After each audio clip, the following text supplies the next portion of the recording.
Hi hello दोस्तों, नमस्ते, राम राम, सुप्रभात। एक बार फिर से आप सभी का स्वागत है आपके अपने चैनल आद्य एकेडमी में। और मैं हाजिर हूँ एक नई वीडियो के साथ।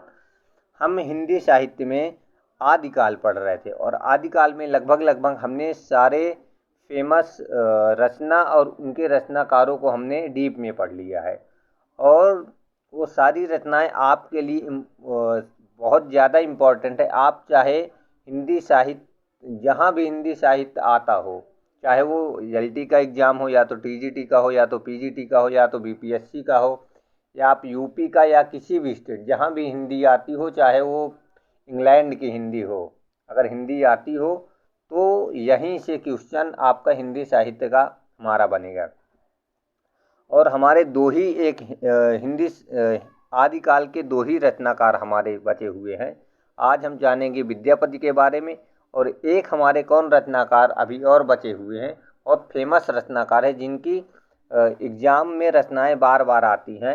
अगर आपको पता चल गया हो तो आप उनका नाम कमेंट बॉक्स पर देना ना भूलें। अब हम आते हैं विद्यापति के बारे में, पढ़ते हैं। तो विद्यापति कौन थे? विद्यापति का नाम था विद्यापति, और उनका जन्म हुआ था 1350 ईस्वी में। कब हुआ था? 1350। और उनकी मृत्यु हुई थी 1450 ईस्वी। इसका मतलब विद्यापति जो थे वो 100 साल जिए थे। कितने साल? 100 साल जिए थे। उनके गुरु का नाम क्या था? तो उनके गुरु का नाम था पंडित हरिमिश्र। क्या था उनके गुरु का नाम? उनके गुरु का नाम पंडित हरिमिश्र था। और उनका जन्म स्थान कहाँ था? तो उनका जन्म स्थान था बिहार प्रांत के दरभंगा जिले के बिपसी नामक ग्राम में। कहाँ पे? दरभंगा जिले के बिपसी नामक ग्राम पे। तो अगर बिहार पे जन्म हुआ है तो इसका मतलब ये है कि बीपीएससी, जो भी बीपीएससी दे रहे हों बच्चे, और बीपीएससी में जहाँ भी हिंदी आती हो, सबसे ज़्यादा इम्पोर्टेंट उनके लिए ये हो जाता है। ठीक है। और ये किसके दरबारी कवि थे? तो ये दरबारी कवि थे तिरहुत के राजा शिव सिंह और कीर्ति सिंह के। किनके थे? तिरहुत के राजा शिव सिंह और कीर्ति सिंह के। उनका उपनाम क्या था? तो उनके उपनाम थे अभिनव जयदेव उनको कहते थे, कवि शेखर उनको कहते थे, खेलन कवि उनको कहते थे, और मैथिल कोकिल के नाम से भी उनको जाना जाता था। किस नाम से? मैथिल कोकिल के नाम से। और सबसे ज़्यादा उनका उपनाम मैथिल कोकिल ही पूछा जाता है। तो आप इसको मोस्ट इम्पॉर्टेंट इसको आप लगाएंगे, क्योंकि एग्जाम में पूछा जाता है कि मैथिल कोकिल किसे कहा जाता है, तो आपका विद्यापति को मैथिल कोकिल के नाम से जाना जाता है। और उनकी किस रचना के लिए उनको मैथिल कोकिल कहा जाता है?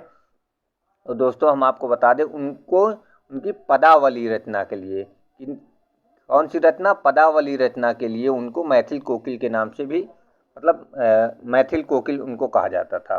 और विद्यापति किस संप्रदाय से थे? मतलब वो किस संप्रदाय को वो मानते थे? तो वो शैव संप्रदाय को मानते थे। किस संप्रदाय को मानते थे? शैव संप्रदाय को मानते थे। उनकी रचनाएं हम देख लेते हैं। तो रचनाएं, विद्यापति ने 3 भाषाओं में रचनाएं लिखी है। कौन सी 3 भाषाओं में उन्होंने रचना लिखी है? कौन कौन सी है? एक उन्होंने संस्कृत भाषा में रचना लिखी है, एक अवहट्ट भाषा में रचना लिखी, और एक मैथिली भाषा में, क्योंकि उनको मैथिल कोकिल उनको कहा जाता है, इसीलिए वो मैथिली भाषा में भी रचनाएं लिखी हैं।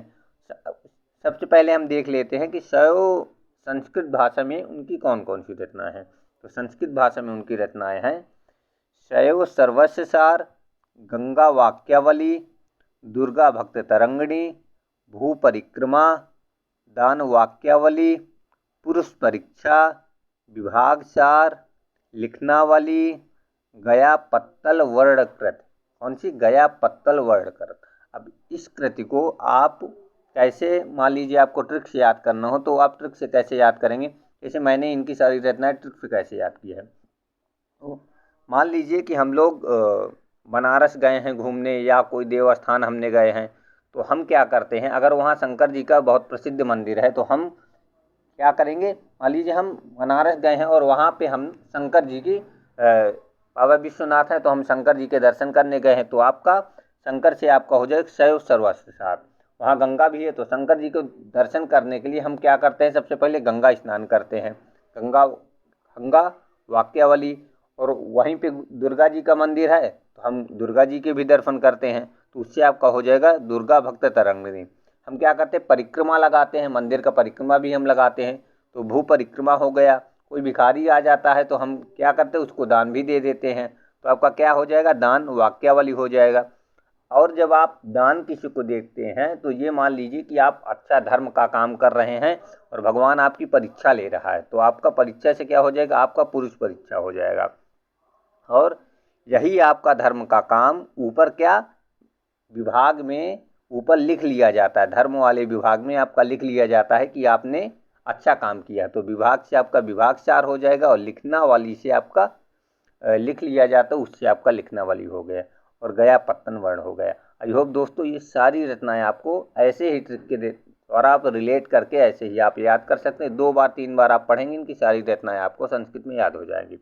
अवहट्ट की कौन सी रचना है, तो अवहट्ट में इनकी सिर्फ 2 ही फेमस रचनाएं हैं, एक का नाम है कीर्तिलता और एक का नाम है कीर्ति पताका। तो कीर्तिलता उनकी है कीर्ति सिंह की वीरता के ऊपर उन्होंने लिखा है। किसके ऊपर लिखा है, कीर्ति सिंह की वीरता के ऊपर उन्होंने कीर्तिलता लिखा है, और शिव सिंह की वीरता के ऊपर उन्होंने कीर्ति पताका लिखा है। क्या लिखा है, कीर्ति पताका। आपके एग्जाम में ऐसे पूछा जाता है कि कीर्ति सिंह की वीरता के ऊपर उन्होंने कौन सी रचना लिखी है, या शिव सिंह की वीरता के ऊपर उन्होंने कौन सी रचना लिखी है, तो कीर्ति सिंह की वीरता के ऊपर उन्होंने कीर्तिलता लिखा और शिव सिंह की वीरता के ऊपर उन्होंने कीर्ति पताका लिखा है। अब हम आते हैं मैथिली भाषा में। तो मैथिली भाषा की उनकी 2 रचनाएं हैं। कौन कौन सी 2 रचना है, एक पदावली हो गया और एक गोरक्ष विजय हो गया। पदावली के लिए ही उनको क्या कहा जाता है, उनको पदावली के लिए ही उनको मैथिल कोकिल कहा जाता है। क्या कहा जाता है उनको, मैथिल कोकिल के नाम से उनको जानते हैं। और दूसरा क्या है, दूसरा आपका गोरक्ष विजय है। गोरक्ष विजय जो है उसमें 2 भागों में है, एक गद्य भाग भी है उसका और पद्य भाग भी है। तो गद्य भाग जो उसका है वो संस्कृत भाषा में लिखा गया है और उसका पद्य भाग जो है वो मैथिल भाषा में लिखा गया। किस भाषा, मैथिल भाषा में लिखा गया। आई होप दोस्तों आपको ये सारी चीज़ें समझ में आ रही होंगी। अब विद्यापति की कुछ इम्पॉर्टेंट चीज़ें हम आपको, जो इम्पॉर्टेंट चीज़ें हैं तो कोई नहीं बताता है, वो इम्पॉर्टेंट चीज़ें हम आपको बता रहे हैं। तो क्या है, विद्यापति को जातीय कवि किसने कहा है, डायरेक्ट क्वेश्चन आपका आ जाता है कि विद्यापति को जाति कवि किसने कहा है, तो ये कहा है बच्चन सिंह ने। जैसे अभी इस बार बीपीएससी के एग्जाम में ऐसे ही एक क्वेश्चन आया था, ऐसे ही क्वेश्चन, और ऐसे ही क्वेश्चन आपके बनते भी हैं एग्जाम में। और पदावली को नागिन की लहर किसने कहा था, विद्यापति की रचना पदावली है, तो पदावली को नागिन की लहर किसने कहा था, तो सूर्यकांत त्रिपाठी ने कहा था। किसने कहा था, सूर्यकांत त्रिपाठी ने। और श्रृंगार रस के सिद्ध वाक कवि हैं, ये किसने कहा था, किसको, विद्यापति को श्रृंगार रस का सिद्ध वाक कवि किसने कहा था, तो ये कहा था हजारी प्रसाद द्विवेदी ने। किसने कहा था, हजारी प्रसाद द्विवेदी ने कहा था। आई होप दोस्तों ये वीडियो आपको पसंद आया होगा। अगर आपको ये वीडियो पसंद आया हो तो अपने दोस्तों को शेयर करना ना भूलें, वीडियो को लाइक करें, क्योंकि आपका लाइक ही मुझे अगली वीडियो बनाने के लिए मोटिवेट करता है। वीडियो आपको कैसी लगी अपनी राय कमेंट बॉक्स पर देना ना भूलें। कुछ दोस्त हैं जो वीडियो देख लेते हैं लेकिन चैनल सब्सक्राइब करना भूल जाते हैं, तो चैनल ज़रूर सब्सक्राइब करें और घंटा दबाना ना भूलें, ताकि जब भी हम वीडियो अपलोड करें तो सबसे पहले वो आपके पास आए। और सब्सक्राइब करने का कोई चार्ज नहीं लिया जाता है, तो सब्सक्राइब करने में दोस्तों कंजूसी मत करिए। जहाँ भी रहिए स्वस्थ रहिए, मस्त रहिए। अब आपसे विदा लेता हूँ और मिलते हैं अगली वीडियो में, तब तक के लिए जय हिंद।